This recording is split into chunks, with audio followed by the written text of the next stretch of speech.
Vamos orar para que Deus continue falando conosco. Obrigado, Senhor, por essa tarde. Mais uma vez te agradeço e peço a direção do Teu Santo Espírito. Continua dirigindo esse tempo em nome de Jesus. Obrigado, nós te amamos, Senhor. Amém. A segunda ministração de hoje tem um propósito simples, rápido, de falar sobre a revolução do voluntariado e do serviço. A revolução do voluntariado e do serviço. Nós precisamos ter uma consciência bem formada e estabelecida sobre o que é ser um líder de espírito voluntário. Temos que entender que fazemos parte de um propósito muito maior. Temos o propósito de conduzir pessoas a Jesus e nesse processo temos que despertar o potencial que está dentro de cada pessoa para que elas também tenham a chance de frutificar fazendo a diferença. Lideramos então por nós e pelos outros. Você pode dizer amém? Eu me lembro do meu pastor. Pastor Joaquim era um homem muito duro de coração e viciado em cigarro. Assim, um pai, de certa forma, com dificuldades. E sempre um homem de muito caráter, de palavra, aprendeu isso com o próprio pai dele. Mas não era um homem que servia a Deus. E um dia ele conheceu alguém que o evangelizou. Ele então entregou a vida dele para Jesus. Só que ele se desviou. Voltou, se desviou, voltou, se desviou algumas vezes. Pastor Joaquim. Até que um dia ele teve um problema grave com o apêndice. E o apêndice dele havia estourado. E ele não sabia. Quando ele chegou até o hospital, ele já estava morrendo. Abriram ele. E como acontece na maioria desses casos, aquilo já está tudo derramado entre os órgãos. Então eles lavam e tudo, mas já tem o quê? Uma infecção generalizada, era o caso dele. Ele disse que quando entrou no centro cirúrgico, ele falou para Deus: se o Senhor me livrar dessa, eu vou te servir. Eu vou dedicar minha vida ao Senhor. E ele passou por tudo isso. Não só por isso, mas ele também teve um alto índice de depressão durante uma fase da vida dele. Então ele enfrentou situações e ele precisou de um homem de Deus que o ajudou. Eu esqueço o nome dele, mas ele é um pastor lá de Belo Horizonte e se tornou discipulador. Pastor Fernando Cifuentes. Foi quem ganhou o pastor Joaquim para Jesus e o discipulou. Pastor Joaquim hoje é meu pai espiritual. Através da vida dele a gente está colhendo muita coisa. Vocês conhecem pastor Joaquim, mas você não conhece pastor Fernando Cifuentes. Mas foi esse homem que ganhou o pastor Joaquim para Jesus. Se eu disser para você e falar para você de Billy Graham, você vai dizer: eu sei quem é. O maior evangelista que já passou por essa terra. Eu acredito que pela tecnologia, com certeza ele pregou para mais gente do que Paulo. Ele pregou para centenas de milhões de pessoas. Então você sabe quem é Billy Graham, morreu recentemente. Foi a pessoa que foi colocada numa cerimônia. Alguém perdeu uma pulseirinha aqui, de criança. Tá? É sua? Ah, então pronto. Ainda bem que achou, né? Que bom. Então, Billy Graham, ele foi honrado agora, quando teve o seu velório no Palácio Presidencial nos Estados Unidos, na verdade no Capitólio. Você sabe quem pode ser velado no Capitólio? Somente um presidente. Ninguém mais em toda a nação que morre, nos Estados Unidos, pode ser velado no Capitólio. Ninguém. E Billy Graham, sem ter sido presidente, foi velado no Capitólio. Uma honra dada só a chefes de Estado, só a presidentes. Então, você observa como esse homem morreu de maneira honrada. Você consegue ver isso? Ele nunca foi de nenhum cargo político. Era um simples evangelista, mas foi velado aonde os presidentes da nação são velados. Você sabe que Billy Graham ele era recebido pela rainha Elizabeth no palácio para se aconselhar. ela se aconselhava com ele. Se você não sabe, a Rainha Elizabeth ela é a líder da igreja inglesa. A igreja anglicana está debaixo da liderança. Ela é a maior liderança, a liderança espiritual da igreja na Inglaterra e em todo o Reino Unido. Ela tem uma autoridade muito grande. Todos se submetem a ela. E ela recebia Billy Graham para pedir conselhos. Uma vez ela solicitou que ele ministrasse um culto no palácio, somente para ela e a sua família. Uma pequena capela, só para ouvir Billy Graham pregar. Porque ele estava fazendo uma série de conferências na Inglaterra. Você sabe quem é Billy Graham, você sabe dos feitos de Billy Graham, mas você não sabe que um pequeno evangelista um dia, numa tenda de circo, pregando num sol de meio-dia, ganhou Billy Graham para Jesus. Naquele dia, foi a única pessoa que levantou a mão aceitando a Cristo. Foi Billy Graham, um jovem naquela época. Aquele homem, ele não fez grandes feitos a ponto de ser reconhecido, mas ele ganhou um homem que influenciou o mundo inteiro pregando o Evangelho. Você vai ver homens na Bíblia que passaram pela história muito rapidamente, mas você vai ver a influência e o impacto que eles causaram. Você vai ver como eles foram usados para levantar pessoas que causaram impacto e fizeram uma verdadeira revolução santa. Talvez, meus irmãos, nós nunca sejamos pessoas que vão causar uma grande revolução, mas nós podemos ganhar aqueles que um dia vão causar essa revolução. Então, nós vamos começar algo influenciando alguém, influenciando uma pessoa. Sabe uma das coisas pelas quais eu mais peço a Deus, eu oro dizendo: Deus, eu quero crescer, eu quero que a igreja cresça. Você sabe que um planta, o outro colhe, o outro rega, o outro colhe, mas quem dá o crescimento é Deus, isso vem de Deus. Agora eu estava conversando com o pastor Max, ele estava compartilhando sobre a questão dos pastores que conseguem liderar no máximo 100 pessoas. São pastores que são homens de Deus, de caráter, de palavra, homens íntegros, mas cuja igreja não passa disso. É claro que nós não podemos julgar, medir esses pastores, porque Deus não trabalha assim. Quem tem mais é melhor, quem tem menos é pior. Não é assim com Deus. Deus olha para o coração. Mas o fato é que eu conheço homens assim. Eu conheço homens que são bons homens, homens de Deus, mas cuja igreja é pequena a vida inteira. E um dia eu falei: Deus, por quê? E o Max, compartilhando, falou justamente do que Deus havia falado comigo há um tempo. Porque não basta só ser de Deus. Você também tem que ser um empreendedor na sua liderança. Você também tem que ter visão, tá? Você tem que ser um visionário, você tem que ter ação. Você tem que ter disposição para poder conquistar, porque uma igreja cresce, mas cresce com muito trabalho. Tem que trabalhar muito. Eu sei do que eu estou falando, você também sabe. Eu sei do que eu estou falando. Talvez você não saiba que um dia eu e a minha esposa dormimos no altar do outro templo, depois de um culto de virada de ano. Talvez você não saiba o que, por exemplo, eu e pastor Ivan enfrentamos uma vez numa reunião com a igreja sobre a questão de finanças, porque ele já era o tesoureiro. E tudo aconteceu e a gente teve que defender um ao outro. Tivemos que nos defender mostrando que a gente não sabia do que estava acontecendo na época. E até hoje a gente caminha juntos. Então, para crescer, dá trabalho.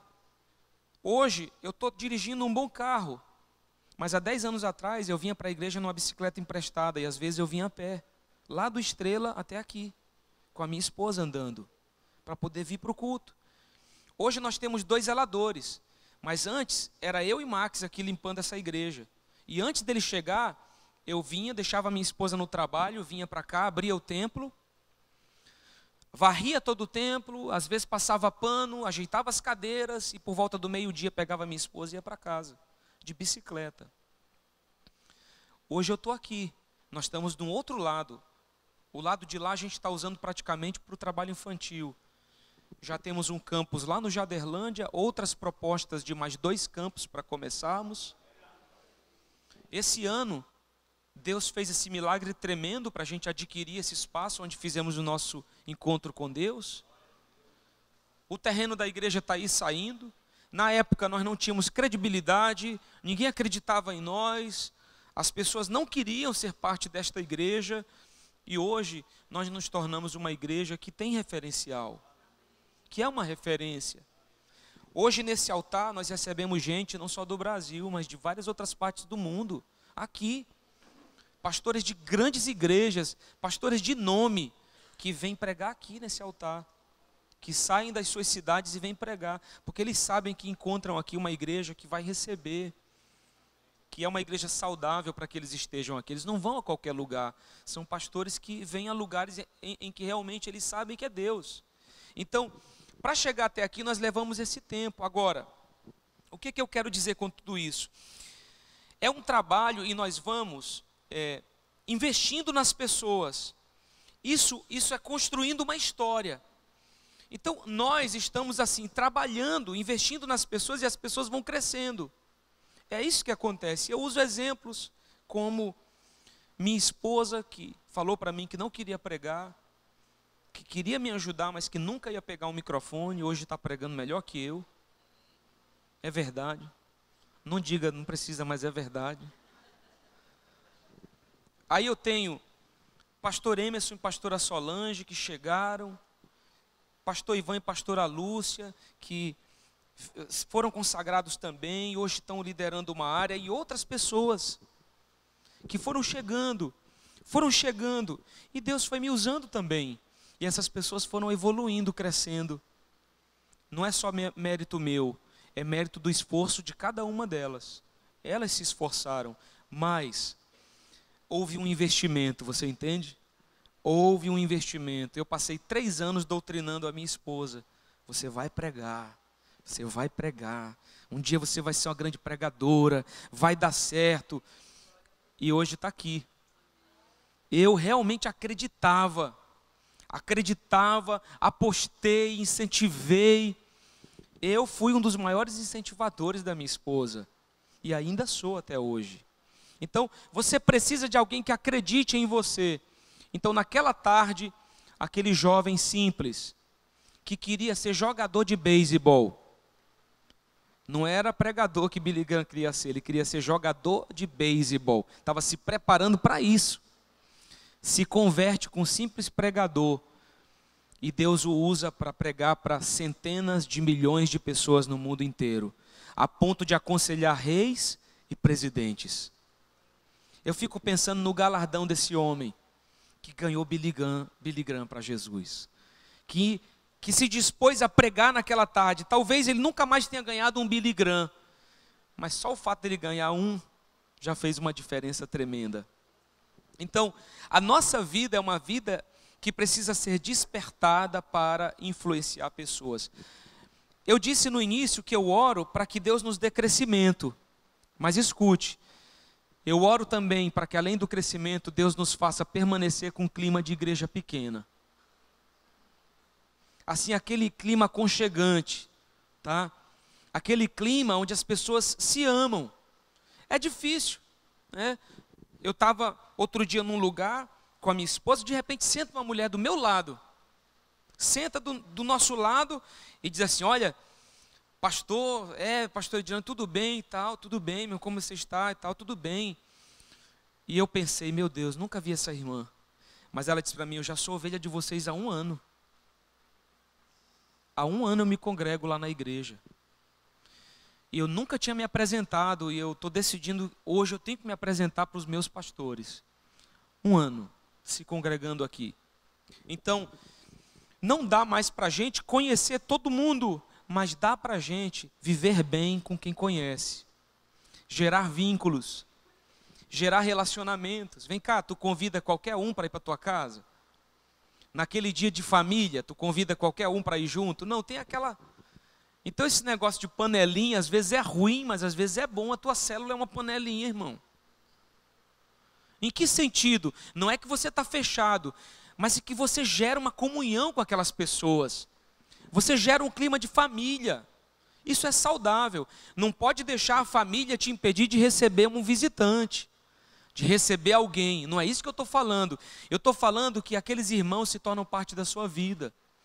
Se você tem um problema, você sabe para quem pedir ajuda, você sabe com quem abrir o coração, com quem se aconselhar.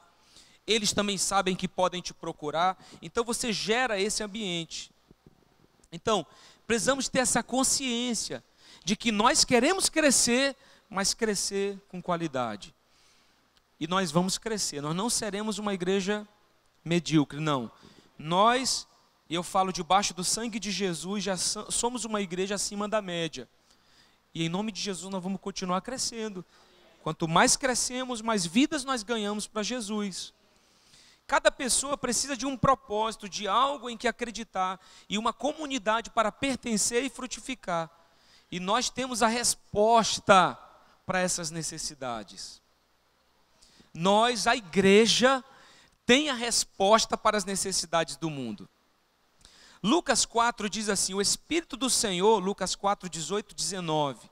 O Espírito do Senhor está sobre mim, porque me ungiu para pregar o evangelho aos pobres.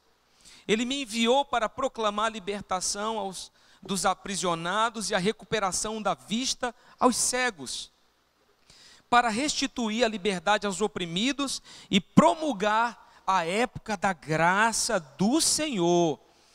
Dá uma sacudida no seu irmão que está cheio de café e diz assim, irmão, o Espírito do Senhor está sobre ti.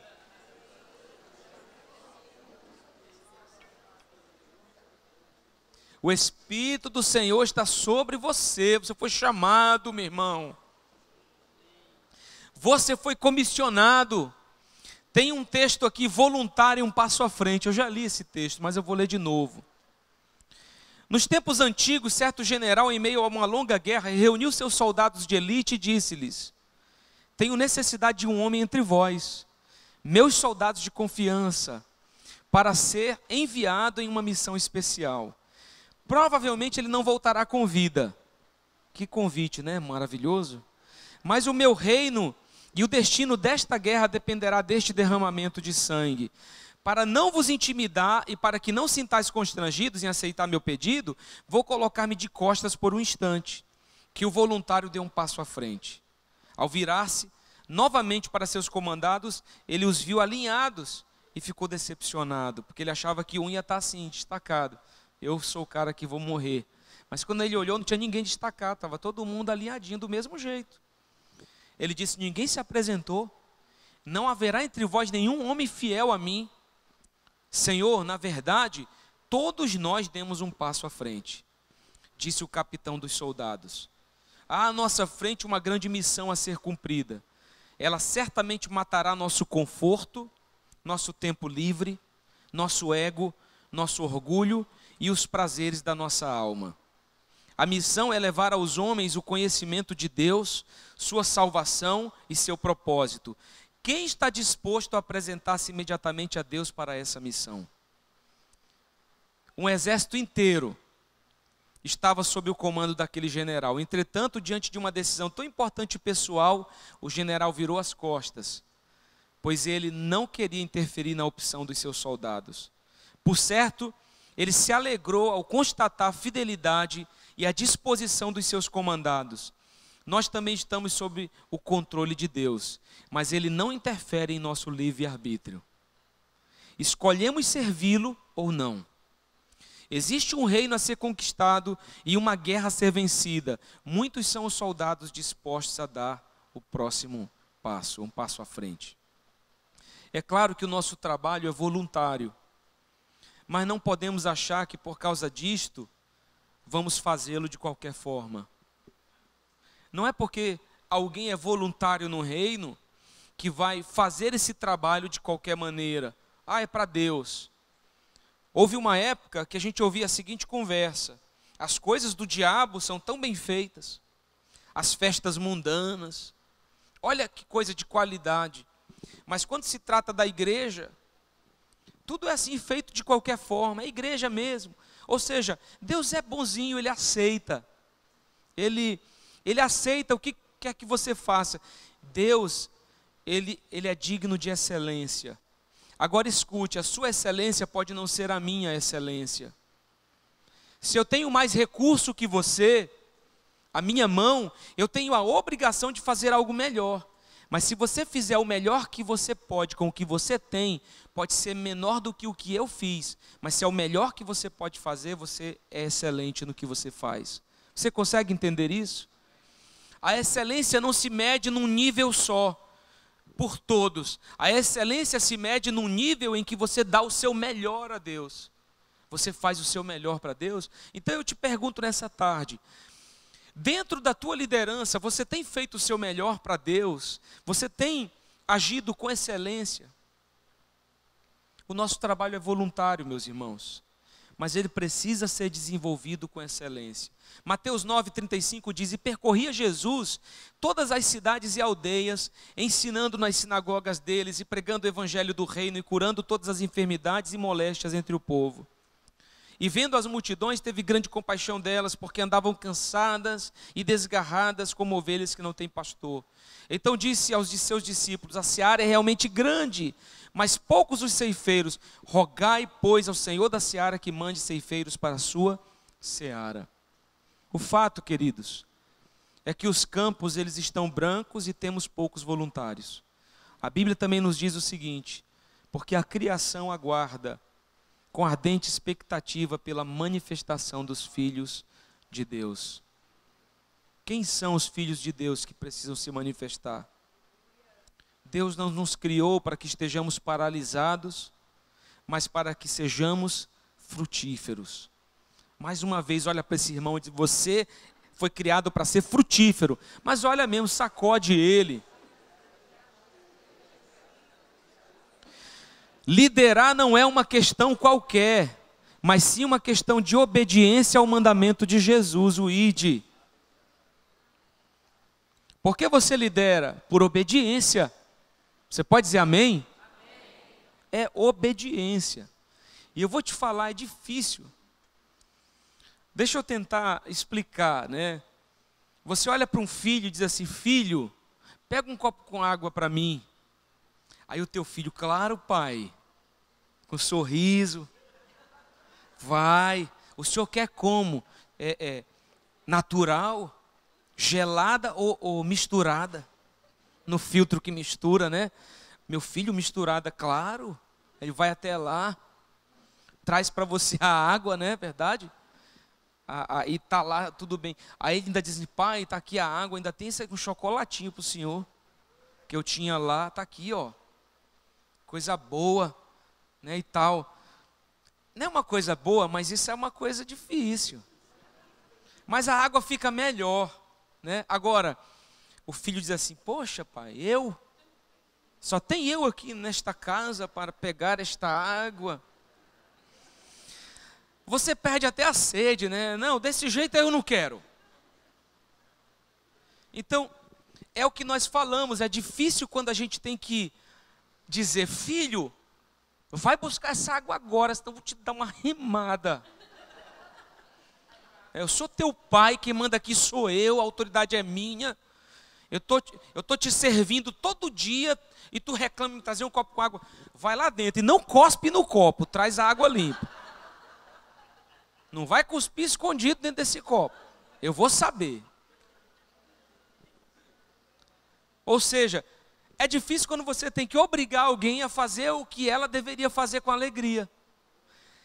É o que Dallas Willard falou, né? O que é mais pesado é você ter que obrigar alguém. Agora, a diferença é que é isso que Deus não faz. Deus, ele te deixa ter uma coisa chamada livre-arbítrio. Você escolhe. Você escolhe. Deus, ele sempre nos põe escolhas e você faz as escolhas. Liderar é uma escolha. Se gastar por vidas é uma escolha. Agora, é tão bom quando você faz essa escolha e você segue nela com alegria. E você segue nela com prazer. Essa escolha vai ser desafiadora, mas é bom encontrar prazer em amar pessoas. Então, liderar não é uma questão qualquer, mas sim uma questão de obediência ao mandamento de Jesus. Ide, vai por todo mundo. O salmista, no Salmo 51, ele diz: devolve-me, Salmo 51, 12 e 13. Devolve-me a alegria da tua salvação e sustenta-me, Senhor, com o espírito pronto a obedecer. Outra versão diz: sustenta-me com espírito voluntário. Eu estou pronto. Então ensinarei os teus caminhos aos transgressores, para que os pecadores se voltem para ti. Ou seja, eu estou pronto, Senhor, me usa, porque eu vou pregar. Eu vou ser canal de transformação. Sustenta-me com o espírito voluntário. Então eu ensinarei os teus caminhos aos pecadores, para que se arrependam diante de ti. Eu sou um voluntário, Senhor, eu não sou obrigado. Eu penso que um dos maiores desafios da liderança é você ter a compreensão de que é livre, e mesmo assim se colocar numa condição de que alguém manda em você. E mesmo assim se colocar numa postura de alguém que vai servir e vai se sacrificar. Qual é o propósito principal de liderar? Por que eu lidero uma célula? Por que eu lidero um ministério? Por que eu sou um voluntário? Por que eu estou fazendo isso? O desafio, meus irmãos, não é ser escravo. Um escravo, ele é obrigado. O maior desafio de um cristão é ser livre. Uma vez, eu disse isso para vocês também, um amigo venezuelano, pastor, disse para mim que ele descobriu ao longo da vida que quando você prende as pessoas, elas querem ir embora. E quando você as faz se sentir livres, elas querem ficar. Porque você diz para elas: eu não sou dono de ninguém. Nós não somos donos daqueles que nós lideramos. A Bíblia diz que nós não podemos estar sobre eles como dominadores, mas como exemplo para aqueles que nos foram confiados. Então dói às vezes você ter que dizer para alguém: esse é o caminho certo, meu filho, vamos lá. Então, por que eu lidero? A Bíblia diz aos presbíteros que estão entre vós: admoesto eu, que sou também presbítero com eles, testemunha das aflições de Cristo, participante da glória que se há de revelar. Apacentem o rebanho de Deus que está entre vós, tendo cuidado dele, não por força, mas voluntariamente, nem por torpe ganância, mas de ânimo pronto, nem como tendo domínio sobre a herança de Deus, mas servindo de exemplo ao rebanho. E quando aparecer o sumo pastor, vocês vão receber uma incorruptível coroa de glória. Um livro chamado Cultura da Honra, escrito por Dennis Silk, da Bethel Church, ele diz que a primeira prioridade em uma liderança são as pessoas. Qual é o nível de segurança, de conforto e de felicidade das pessoas no ambiente da nossa igreja? Nós precisamos saber isso porque sabemos que pessoas têm escolhas, e se não estiverem felizes neste ambiente, poderão escolher outro. E eu me lembro daquela propaganda da menina que reclamava da mãe, que a mãe era uma chata, que a mãe era isso e aquilo outro. E aí ela decide sair de casa, depois, fora como filho pródigo, ela volta, percebendo aquilo que ela havia perdido, o que havia deixado para trás. Muitas vezes nós não sabemos valorizar ou não ajudamos as pessoas a estar num bom ambiente, mas é preciso entender isso, que você só vai crescer, escute, se você for forçado de alguma forma a crescer. Se você for, às vezes, pressionado e levado a ser assim, pressionado em alguma situação e desafio, é que você vai realmente dizer: eu vou vencer, eu vou conquistar, e você vai se tornar alguém melhor. Ninguém cresce num ambiente que é só agradável. Não se cresce num ambiente assim. Você vai crescer no meio dos desafios, às vezes do desconforto. Eu diria até que as maiores lições da vida nós aprendemos nos momentos piores, nos mais difíceis. Nos momentos mais difíceis é que você aprende algumas lições que você vai levar por toda a vida. Não queira fazer tudo e atirar para todo lado, mas saiba qual é o seu lugar na liderança. Fazendo o que você foi chamado por Deus a fazer, você estará contribuindo profundamente para a expansão do reino de Deus. Se você quiser fazer algo que Deus não te chamou para fazer, você vai atrasar isso. Você não vai se sentir bem, porque, como diz o Danduque, no centro da vontade de Deus existe paz, poder e provisão. Você pode estar no mar turbulento, mas eu quero te falar, se você está no centro da vontade de Deus, você não vai se afogar. Você pode estar no deserto, mas se você está no centro da vontade de Deus, Ele vai mandar maná para você todo dia. Ele vai fazer sair água da rocha. Ele vai botar uma coluna de nuvem para te proteger do sol e te guiar. E à noite o deserto é frio, Ele põe lá uma coluna de fogo para te aquecer. Não importa, se você está no centro da vontade de Deus, os desafios virão, você vai vencê-los e vai se tornar melhor, e a tua vida vai crescer, e você vai ser alguém que vai conquistar mais a cada dia. Não importa, vão falar de você, vão contar mentiras a teu respeito, vão falar coisas que você não fez, não importa, se Deus é por nós, quem será contra nós? Não importa. Se eu tenho o favor de Deus sobre a minha vida, não importa o que aconteça, o favor dele está sobre mim, eu vou crescer. Onde eu colocar a minha mão, vai prosperar. Mas você precisa entender que tem que estar no lugar certo. Jesus, ele não construiu templos, ele pregou o evangelho. Mas qual foi a principal missão de Jesus? Outros poderiam pregar o evangelho. Não poderiam? Nós não pregamos o evangelho? Outros poderiam curar enfermos, não poderiam? Os discípulos faziam isso, nós oramos, com fé Jesus pode curar. Só Jesus ressuscitou mortos? Não. Você vai encontrar milagres acontecendo na Bíblia, até diz assim, vocês vão poder fazer coisas maiores. Agora, outros poderiam morrer na cruz pela humanidade?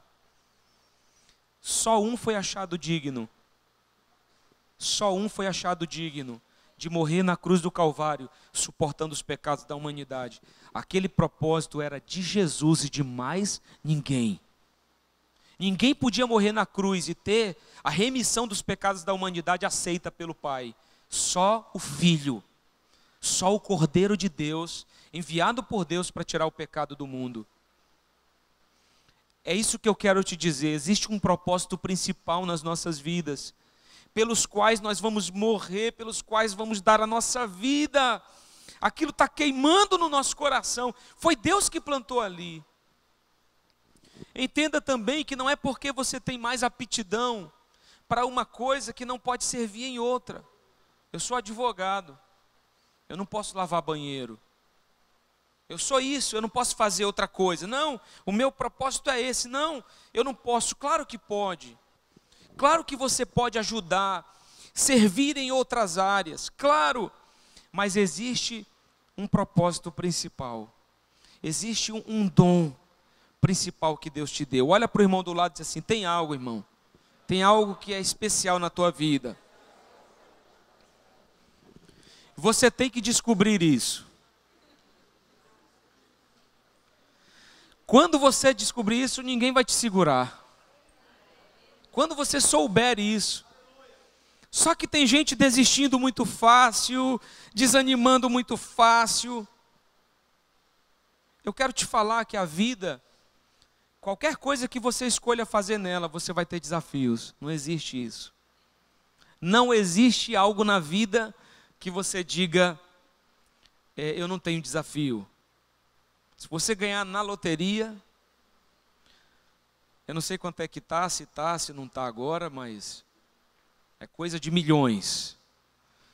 Se você ganha, você está podre de rico, mas você vai ter um desafio, se esconder, irmão. Você vai ter um desafio agora de administrar, tá? Alguma coisa você vai ser desafiado a fazer, não importa o quão bem estruturado você esteja. Entenda isso. Então tem gente que está pensando, eu vou deixar de ser líder de célula, eu vou fazer outra coisa aqui, porque acha que a vida vai ser mais fácil. Eu vou te falar, não existe isso, é melhor você se esconder do mundo. Se esconde então num quarto escuro, não dá. E até lá você vai dizer, poxa, eu estou aqui sendo infrutífero. E você vai se cobrar, se sentir mal e entrar em depressão. Porque o isolamento é egoísmo, ele destrói. Então, entenda, irmão, dá a tua cara a tapa, o quanto antes, em nome de Jesus. Se mostra, apareça, se ponha num lugar para que Deus te use de uma vez por todas. E um dia, quando você chegar no céu, o Senhor vai te receber. E no momento certo, no tempo certo, como a Bíblia diz, você vai receber ali o seu galardão. Deus vai poder dizer, Jesus vai poder dizer, você é um servo bom e fiel. Vem, entra no gozo do teu Senhor, entra na eternidade com o teu Senhor. Você serviu, você se empenhou. Eu quero ter essa recepção. Eu me lembro quando a esposa de Billy Graham morreu, Ruth Graham. Ele fez uma oração tão bonita. Na verdade, foi uma palavra que ele disse no velório da esposa. Ele disse assim, a minha esposa foi a mulher mais fantástica que eu conheci na vida. Minha oração é que ela seja bem recebida no céu. Irmão, isso é forte demais. Minha oração é que a minha esposa, por tudo que ela fez, ela seja bem recebida no céu. Tem uma festa esperando por ela. Eu fiquei pensando naquilo, Deus, eu quero um dia ser bem recebido no céu. Como alguém que deu a vida para que outros fossem ganhos para Jesus. Entenda então que é preciso sondar as motivações do teu coração. As motivações que te levam a liderar.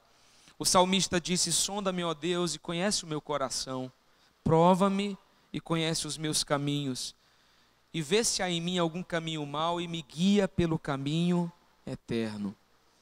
Não podemos usar pessoas, mas levá-las a encontrar o seu lugar em Deus, fazendo suas próprias escolhas.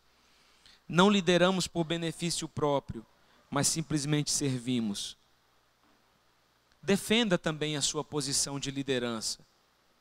A igreja, ela deve estar na liderança para trazer mais liberdade à terra. O céu está pedindo para invadir a prisão que encarcera tantas pessoas. Seja a depressão, seja a dor, a doença ou o medo. Nosso papel é eliminar essas coisas em nossas vidas, lares e comunidades eclesiásticas, a fim de levarmos aos outros a paz, a alegria, a liberdade e o amor que encontramos para nós mesmos em Cristo Jesus. Nós somos o canal desse amor, nós somos o canal dessa resposta de Jesus à humanidade, aqueles que precisam de Deus. Então, perceba que a sua posição não é uma posição qualquer, mas é uma posição de influência. Sacode o irmão do seu lado mais uma vez, de você é um influenciador. Do outro lado, da frente, de trás, você está aqui para influenciar, meu irmão.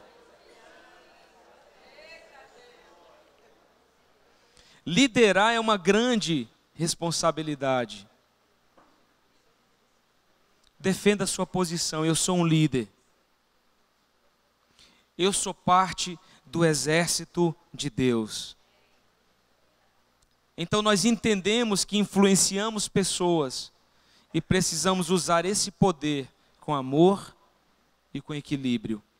Viver em liberdade, como eu disse antes, é muito mais difícil que viver em escravidão.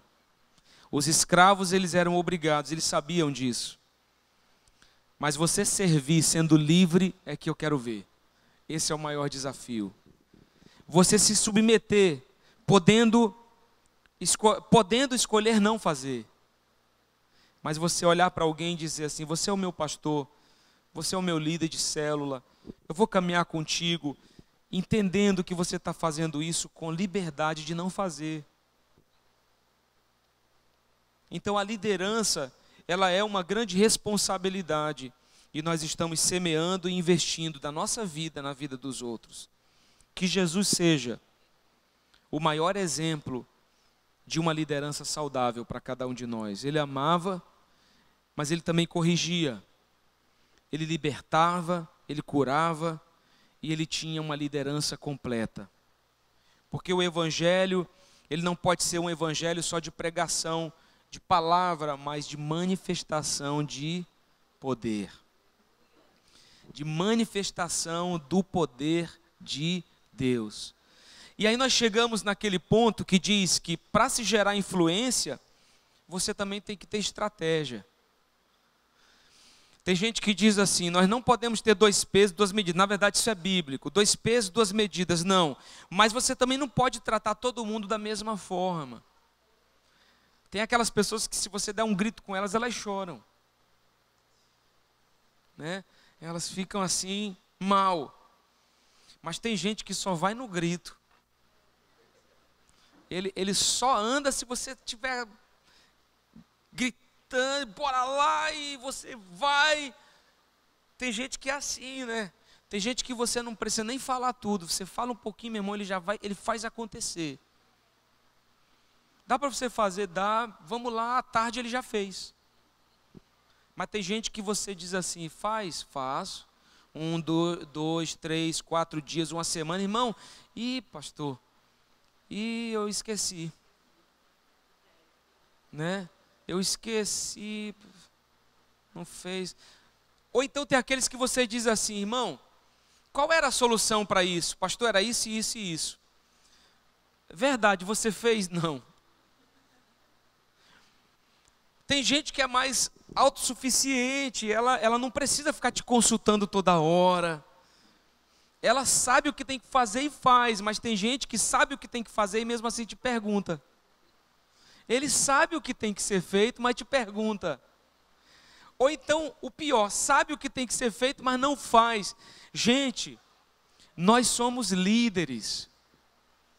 Nós não somos meninos mimados, que precisa de leitinho, de chupetinha. Nós somos líderes. Nós temos que ser aqueles que fazem acontecer. Como o Fábio estava dizendo, não vão tentar, vão fazer acontecer. Mas só que tem seres humanos que não dá nem para ter raiva. É gente que veio de um planeta chamado Zen Yoga. A pessoa,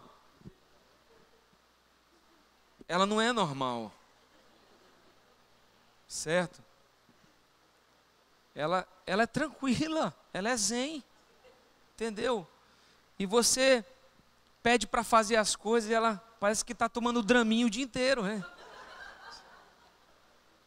Ou um calmante, uma coisa, e você diz, irmão, pelo amor de Deus, anota isso, cidadão. Outro dia eu estava dizendo para irmão, tua sorte é que eu te amo, porque eu não consigo ter raiva de ti, mas tu não é desse planeta, tu veio de um planeta diferente do meu, porque eu te falei, pelo amor de Deus, ativa o turbo, toma um Red Bull Gospel, irmão, unge uma lata de Red Bull e toma, daquela grande, tu precisa ativar, né? Hora de morfar e faz alguma coisa. E aí você que é paraibano, como eu, acelerado, você fica nervoso. A pessoa fica nervosa, a gente fica na pressão, né? Porque você falou, não fez, falou de novo, não fez. E aí? Ou você realmente faz por amor, ou você vai ter um problema, você vai vir armado para a igreja. Como disse o pastor Rodrigo, já deu vontade de eu chegar.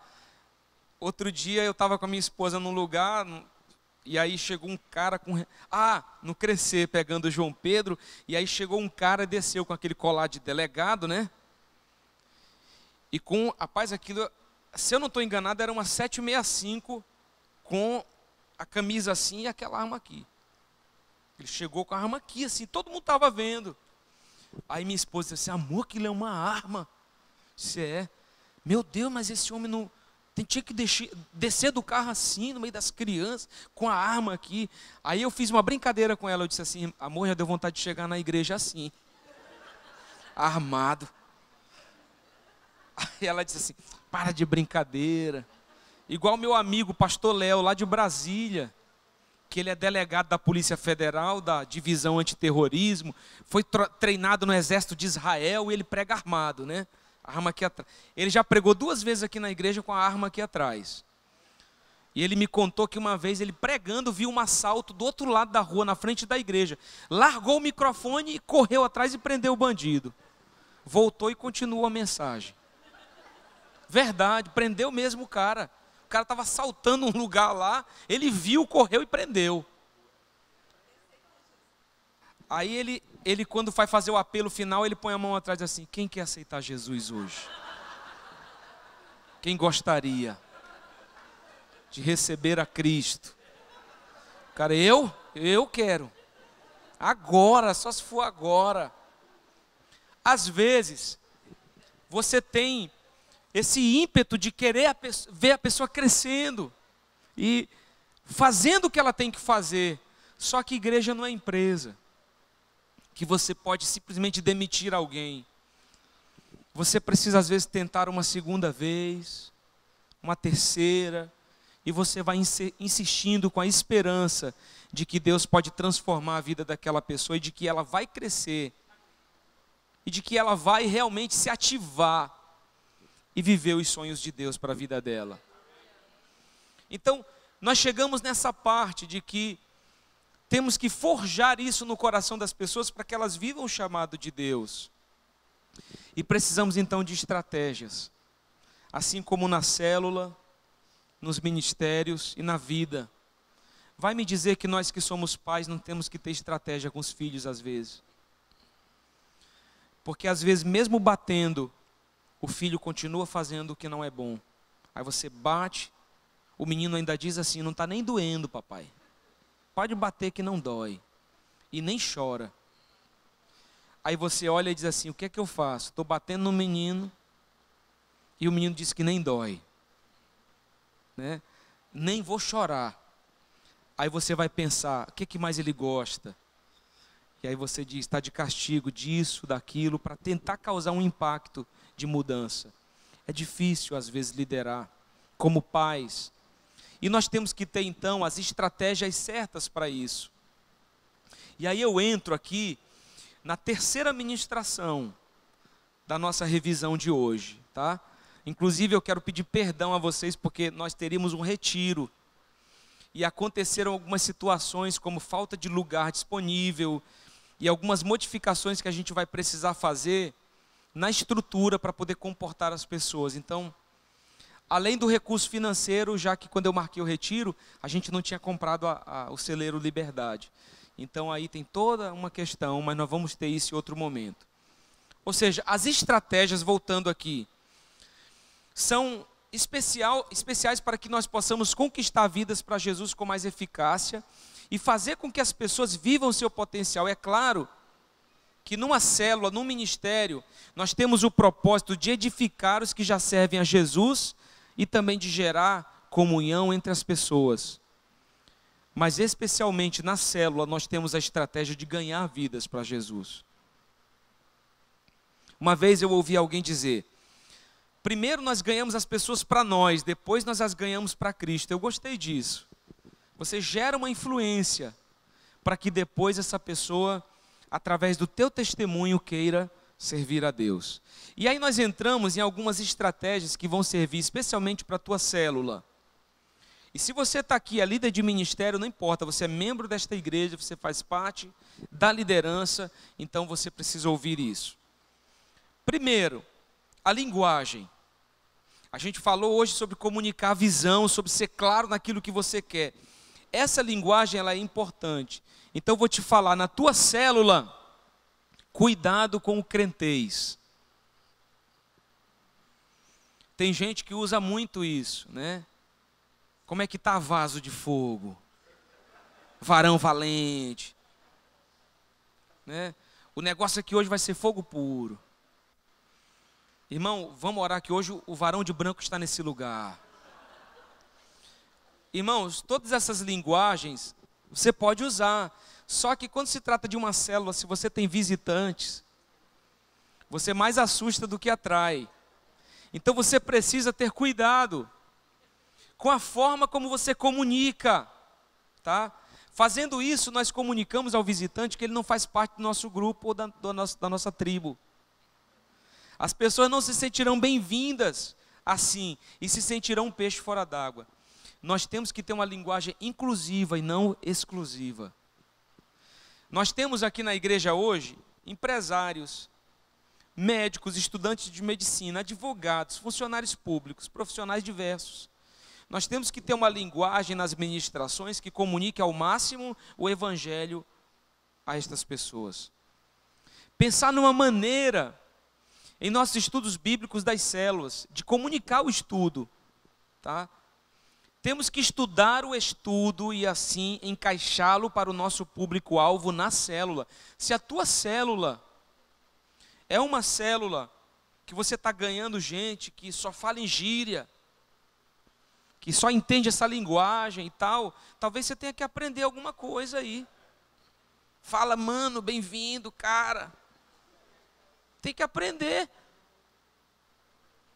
Né? Porque senão você vai ficar deslocado e você vai deixar as pessoas desconfortáveis. Você tem que ter uma linguagem acessível. Às vezes é assim.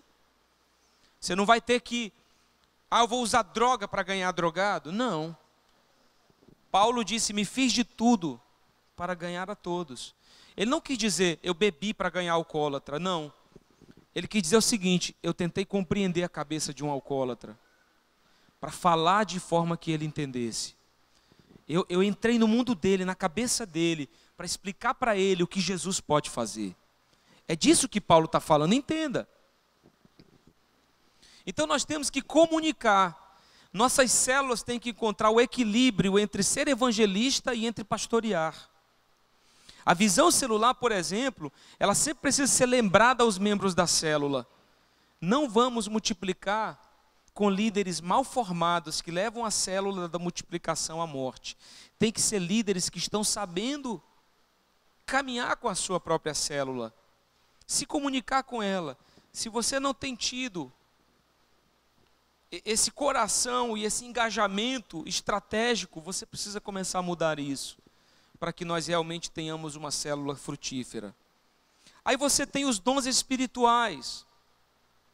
A Bíblia diz em Romanos 12, porque assim como em um corpo temos muitos membros, e nem todos os membros têm a mesma operação, assim nós que somos muitos, somos um só corpo em Cristo, mas individualmente somos membros uns dos outros.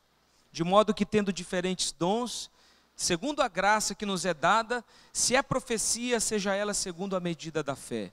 Se é ministério, seja em ministrar. Se é ensinar, haja dedicação ao ensino. Ou o que exorta, use esse dom em exortar. O que reparte, faça-o com liberalidade. O que preside, como eu, com cuidado. O que exercita a misericórdia, com alegria. Então, cada um fazendo a sua parte, nós vamos conquistar vidas de uma forma excelente.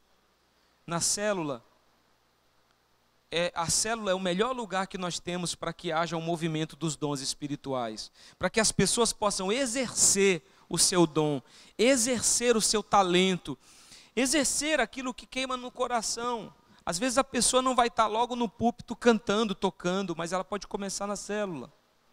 Não vai estar logo pregando, mas ela pode ter aquele dia que ela vai ministrar a palavra. Ela pode ser um anfitrião recebendo as pessoas, então ela pode ser usada de uma forma específica, exercitando aquilo pelo que foi chamado. Paulo, ele nos incentiva a buscar os dons espirituais. Ele diz que existe diversidade de dons, mas o Espírito é o mesmo. E há diversidade de ministérios, mas o Senhor é o mesmo. E há diversidade de operações, mas é o mesmo Deus que opera tudo em todos. Mas a manifestação do Espírito é dada a cada um para o que for útil. Olhe para a pessoa do seu lado e diga, você tem o que é necessário para que você seja útil no reino de Deus. Alguns em especial, nós temos que deixar fluir na célula. Não tenha medo de ser usado por Deus, aonde Deus tem te plantado, com palavra de conhecimento, orando para que vidas sejam curadas, para que pessoas sejam transformadas pelo poder de Deus. Cuidado com a estratégia do tempo. Não se alongue demais, preste atenção. Tenha um tempo limitado. Um crente acostumado pode ficar horas ouvindo uma pregação. Mas temos que entender que especialmente nosso foco não são os cristãos, mas os novos principalmente. O cristão ele vai ser edificado, mas a gente está focando naqueles que nós vamos ganhar. Então temos que limitar o tempo por amor aos que estão nos visitando. E aí você tem o simples cuidado de não engessar a comunhão. Às vezes no final, você não vai ter que mandar os irmãos embora, né? Acabou, gente, vamos embora. Acabou a célula, tem que ir. Se você é um anfitrião, o líder de célula vai dizer, olha, acabou a nossa célula agora, a gente vai ter um momento de comunhão, um lanche. Quem quiser ir, vai. Já está livre. Quem quiser ficar para um pouco mais de tempo, fica. E aí nós vamos trabalhando na integração. Talvez você não pare para pensar nisso, mas eu sou pastor e eu tenho visto as pessoas que nós temos perdido, que se convertem, mas se desviam. E se desviam também por causa da nossa negligência em consolidar essas pessoas e firmá-las no reino. A hospitalidade é uma qualidade de quem é hospedeiro. Eu me lembro do Rodrigo, foi ministrar numa cidade, Rodrigo Arraes. Chegou lá, ele disse que esqueceram ele no aeroporto. Demoraram horas para buscá-lo, desde de manhã até a noite. Quando buscaram ele, ainda foi reclamando. Levaram ele para uma casa e colocaram ele no corredor da casa, num colchonete no chão. Ele disse que durante a madrugada, as filhas do irmão passavam por cima dele, sem roupa íntima. Ele disse que tomou um susto tremendo e ele teve que, a partir dali, não abrir mais os olhos. Então, ele foi convidado para uma igreja para ministrar. Além de terem esquecido no aeroporto, colocaram ele no corredor da casa onde todo mundo estava passando. Sabe o que ele disse? Nunca mais eu volto ali. Como que eu vou ser tratado dessa forma? Não é orgulho. É uma questão de você não ser bem-vindo mesmo. Parece que você é qualquer um. E tem pessoas que se sentem assim quando vêm à nossa igreja ou quando vão às nossas células. Elas não são bem recebidas. E você sabe que 5 minutos é suficiente para que alguém decida nunca mais voltar. Alguém aqui, levanta a mão se você já foi a um lugar e você foi mal recebido lá. Sei lá, um restaurante, um lugar. Não é ruim? Você fica constrangido. E você pensa o quê? Eu não vou voltar mais aqui. Eles estão me mandando uma mensagem, eles não me querem mais. A hospitalidade é uma estratégia muito importante na vida das pessoas que nós cuidamos. É uma qualidade que permite que o estrangeiro entre em sua casa e se sinta bem. É um dom do Espírito que faz com que a pessoa tenha as características de afetuosidade e generosidade. A Bíblia fala sobre a hospitalidade, sobre você receber bem as pessoas.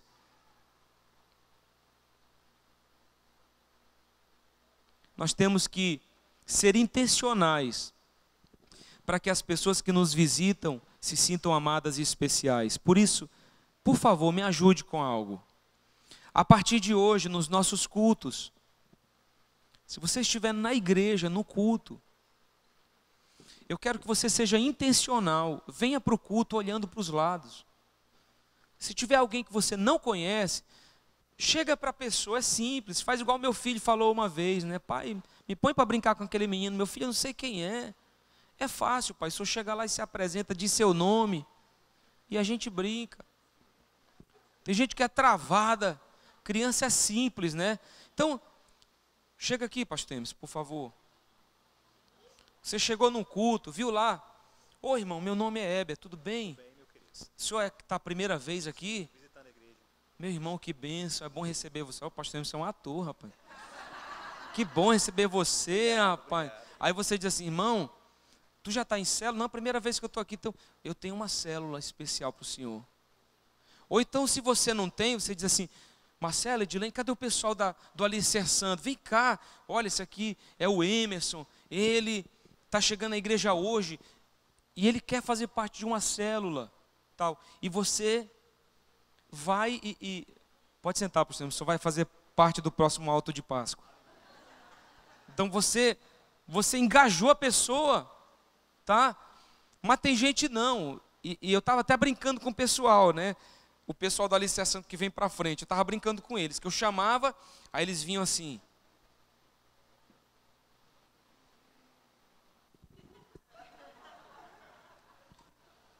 Ou então o pessoal da intercessão, serve para vocês também. Chega aqui, mas está com uma cara de lamento tão grande que eu digo, irmão, sai do seu lugar e vem orar pelo pessoal da intercessão. Vamos tentar consolidar o povo do alicerçando? Porque é uma cara de tristeza. Aí eu falei para eles, gente, pelo amor de Deus, vem para frente, quando chegar aqui, olha para o povo, olha para as pessoas e sorri. E quando a pessoa chegar perto de você, vem cá de novo, pastor, o senhor foi um ator muito bom.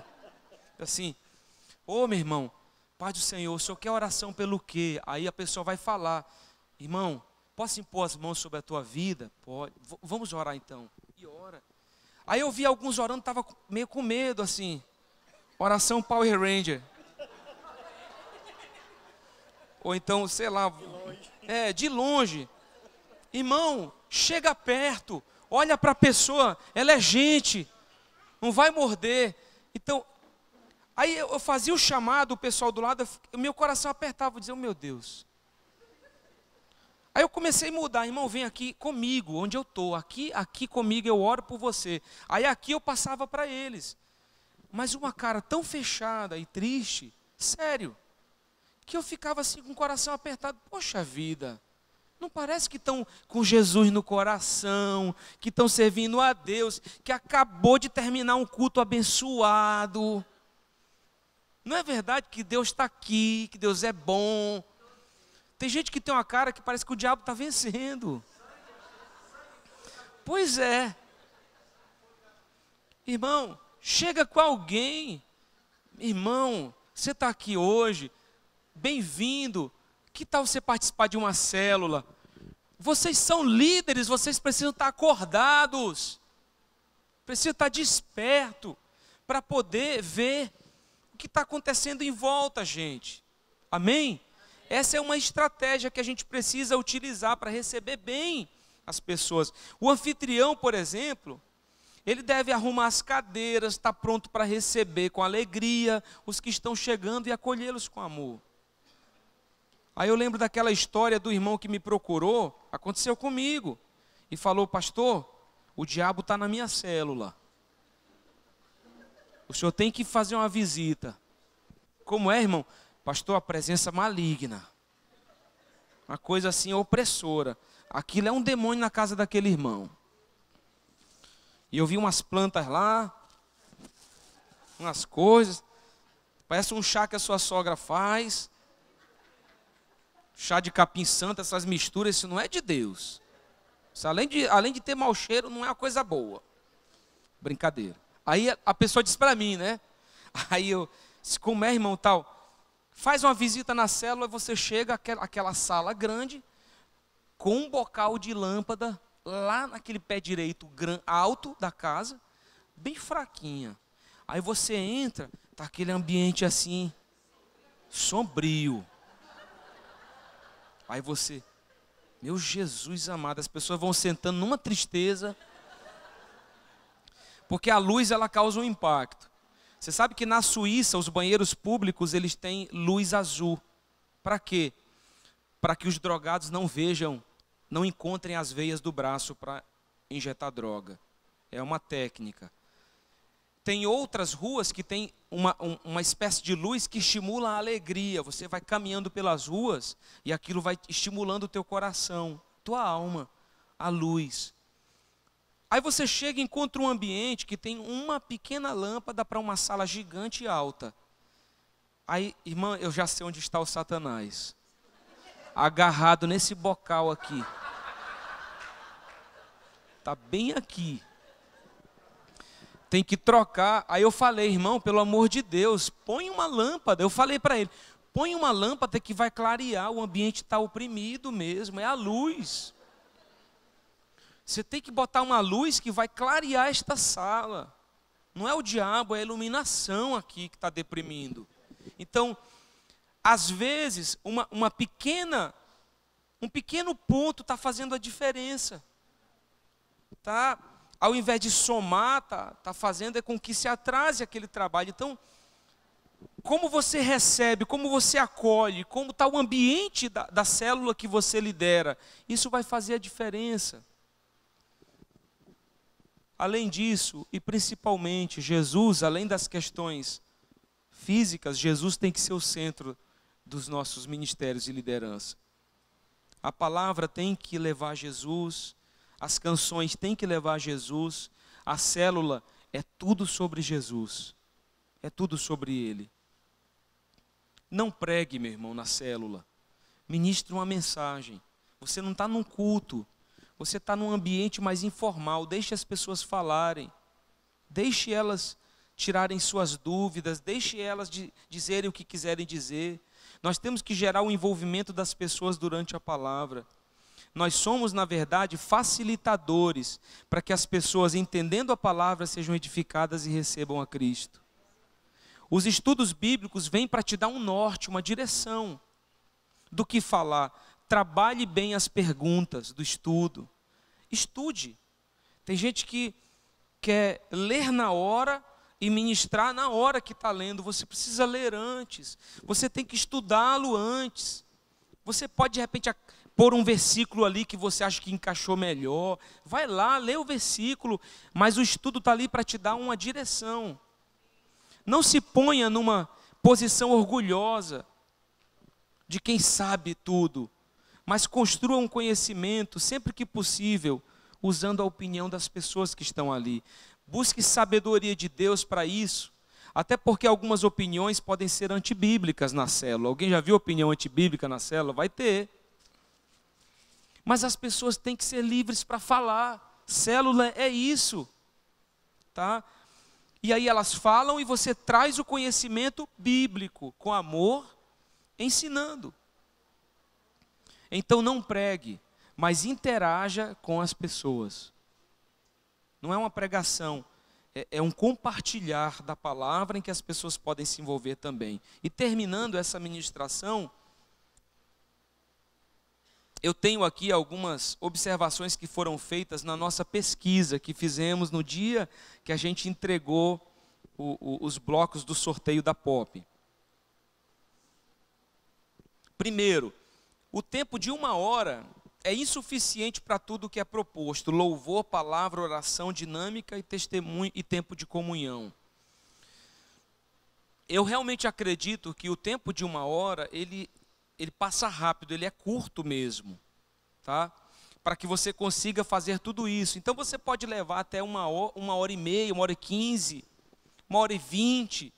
Eu acredito que é um tempo suficiente para que a gente possa conseguir ministrar tudo o que a gente precisa na célula, sendo que o tempo de comunhão, você termina a célula, termina e vai conversar, vai interagir, vai se relacionar com as pessoas. Alguém disse sobre a entrega com antecedência do esboço da palavra de célula, para melhor preparo. A gente já conversou com a pastora Meire, o pastor Adilson, sobre isso. Eles estão se empenhando para entregar os estudos com mais antecedência. E eu quero te falar uma coisa. Você precisa, como líder, se quiser crescer, ter uma vida de leitura. Você pode dizer amém? Você não vai crescer se você não ler, se você não ler a palavra, se você não adquirir conteúdo. Alguns reclamaram da visita dos pastores, que estava acontecendo uma vez por mês. Eu quero que você entenda isso, por favor. Conforme as redes crescerem, essa visita vai ficar ainda mais difícil. Por quê? Se a rede cresce, nós vamos levantar líderes de geração. Esses líderes de geração é que vão visitar cada célula da sua geração. É difícil para um pastor visitar todas as células da sua rede. Então, eu não estou tirando o trabalho dos pastores, mas é difícil, meus irmãos. A rede que tem mais células hoje é a Rede Judá, pastoreada pelo Henrique e a Jaque. Então, se eles visitarem uma célula hoje, eles vão levar uns 3 meses para visitar uma próxima, de novo. Se eles forem toda semana numa diferente. Então, é delicado que todo mundo queira ser visitado pelo pastor. Se você tiver dificuldade, por favor, venha até nós. Fala da tua dificuldade e diz: eu preciso de uma visita. Deixa eu te perguntar, você acha que nós pastores somos videntes? Nós temos revelação de Deus, às vezes Deus fala, mas nem sempre é assim. Eu estava doente, passei uma semana acamado, e o pastor Heber não me visitou, não me fez uma ligação. bem naquela semana que tu ficou doente na segunda e eu viajei. Aí eu fiquei a semana todinha fora, não te vi na igreja, não sei se você veio ou não. Por que você não faz algo simples? Meu irmão, você é maduro, pastor, estou doente. O senhor pode me fazer uma visita? Né? Pede para alguém, olha, dá para me fazer uma visita, eu estou doente. É outra coisa. Se não te ligou, se não te visitou, não é porque não te ama, porque você precisa se comunicar. Tá bom? Eu queria mostrar para vocês algo agora sobre o nosso discipulado, que é o organograma. Quem está lá em cima, no primeiro nível, sou eu e a minha esposa, como os pastores presidentes da igreja. Aí nós vamos ter um outro nível no meio, em que eu vou estar pastoreando, na verdade pastoreando não, desculpa, discipulando 3 casais que concentram toda a liderança da igreja. Esses 3 casais, eles concentram os ministérios, eles concentram a supervisão das células, tudo. Eu vou estar cuidando dos 3. E eles 3 vão estar cuidando dos que estão abaixo. O propósito é que os que estão abaixo discipulem os líderes de geração, que são aqueles líderes que terão, por exemplo, 10 células. É uma geração formada. Então esses pastores vão discipular os líderes de geração. E os líderes de geração é que vão discipular os líderes de célula. E os líderes de célula, então, é que vão discipular e gerar o organograma de discipulado dentro da sua célula. Nesse primeiro passo, para que a nossa igreja esteja em discipulado, todos, discipulado 1 a 1, nós vamos focalizar na liderança, até que a gente consiga estender isso para os que são membros da célula. Então você que é líder de célula, por exemplo, você vai ficar ligado com as pessoas que você tem na tua célula. Ou seja, você vai ficar ligado e dizer, o Joãozinho não veio hoje, espera aí, eu vou fazer uma ligação para ele. Vou ver como que ele está. Por que você não veio? Vai na casa dele, alguma coisa, entra em contato. Por que você não veio para a célula? Você fez falta. Ou seja, vai ser um discipulado meio que coletivo, até que nós possamos estabelecer o organograma do discipulado em todas as células, para alcançar a todos os membros da igreja. Vocês estão entendendo? Então, é o primeiro passo que nós estamos dando. Agora põe o trilho de liderança, por favor, Maiara. Esse é o trilho de liderança, tá? Se você conseguir ver, nós temos aí 3 fases: alicerçando, ativando e multiplicando. Não sei se dá para ver, mas o trilho tem 3 cores diferentes. A mais clara, a intermediária e a mais escura. Nós vamos ter aí 10 pontos.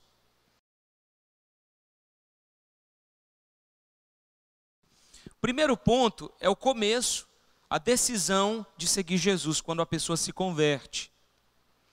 Aí, o segundo ponto, ela vai para uma célula. O terceiro, ela vem para o culto de celebração, o culto da igreja, onde toda a igreja se reúne. Ela vai para o 4º passo, que é o acompanhamento inicial. E se ela veio de outra igreja, ela vai fazer o curso Inclusão, para saber como a nossa igreja funciona. Percebe uma coisa, pastor, se a pessoa não se converteu no culto, mas se converteu na célula, então ela já foi para o 2º passo. Ela segue em frente para vir para o culto. E se ela se converteu no culto, que é o 3º passo, o culto, não tem problema, levamos ela para a célula. Eu quero que você entenda que esse trilho de liderança, ele não engessa o processo, ele só nos dá um norte de como ele será. É um caminho a ser seguido, mas haverão exceções. Na segunda fase, no ativando, nós vamos ter o batismo nas águas, que vai mudar. Antes nós batizávamos a pessoa quando se convertia, agora ela vai ter que fazer o crescimento espiritual para se batizar. Porque nós observamos que estávamos batizando pessoas e elas estavam se desviando. Então não nos adianta batizar se a pessoa não tiver o mínimo de consolidação. Então batismo nas águas. Aí vem lá, o quê? Treinamento pastoral. Nós vamos começar agora, a partir do dia 7 de abril, o TPL. Próximo sábado, treinamento pastoral de líderes, vai ser com o pastor Francinaldo próximo. Eita glória! No próximo sábado, a partir das 17 horas, vai ter que vir para esse. E aí a gente vai ver como fazer com essas células depois. O TPL ele vai ser importante. Nós pensamos em vários momentos para fazer essa reunião mensal, mas não encontramos.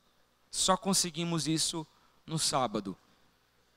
Para todos, quem trabalha, quem estuda, quem mora em outra cidade durante a semana, o sábado à tarde. Quem vier para o culto de jovens já fica, vai ser uma vez por mês. No TPL nós vamos ter premiação, tá, para os líderes que estão se destacando. Não queremos gerar competição, nós queremos honrar quem está se destacando. Isso é justo, é honrar quem merece honra, tá? Então, nós vamos ter um momento de comunhão, sempre com um lanche, como foi hoje, um café para a gente estar junto, e uma palavra simples e específica, trazendo algo para o nosso coração. Então, o TPL. Aí, o 8º passo qual é ali? Gerando discípulos. É quando a pessoa já vai começar a orar para discipular alguém. Ela entra na última fase, na terceira fase, o multiplicando. Quando começa a discipular uma pessoa, está lá, 9º passo. O 10º passo é quando ela faz o firmes, a escola de líderes. E aí, se ela quiser, ela se torna um líder de célula. São 10 passos. Diga assim, 10 passos. 10 passos que nós vamos dar para a formação de novos líderes. Vai ser algo que nós vamos fazer daqui para frente. Então, todos os pastores eu peço que passem o trilho de liderança para o seu grupo, da sua rede ou do seu ministério. Se você é líder de ministério. E dê uma boa olhada nisso, porque vai ser o norte que nós vamos seguir daqui em diante. Amamos a Tua presença, Senhor, te amamos. É bom te servir. É bom estar na Tua casa, é uma alegria estar na Tua presença. Eu oro, Senhor, para que o Senhor continue agindo em nossos corações e através de nós em outros corações. Ó Pai, em nome de Jesus, conduz essa igreja para que ela se torne a igreja dos Teus sonhos, a igreja dos Teus planos, a igreja do Teu coração, Senhor. Tira de nós tudo aquilo que nos impede de sermos líderes melhores e ajude-nos a sermos líderes com excelência. Em nome de Jesus, conduza as nossas vidas. Eu peço a Tua bênção sobre também os nossos lares, nossas famílias. Abençoe a família de cada vida, de cada pessoa aqui. A família dele seja alvo da Tua bênção. Oramos por cada célula, por cada ministério. Senhor, levanta voluntários, levanta trabalhadores para a Tua seara, para que estejam servindo nas células, nos ministérios. Gera no coração das pessoas o desejo de liderar, gera nelas o desejo de serem úteis para o Teu reino. Ajude-nos, nós que já lideramos, com as nossas limitações, com as nossas dificuldades, porque nós somos mais do que vencedores. Vamos vencer cada desafio e crescer a cada dia na Tua presença. Que seja assim, pelo poder do nome de Jesus.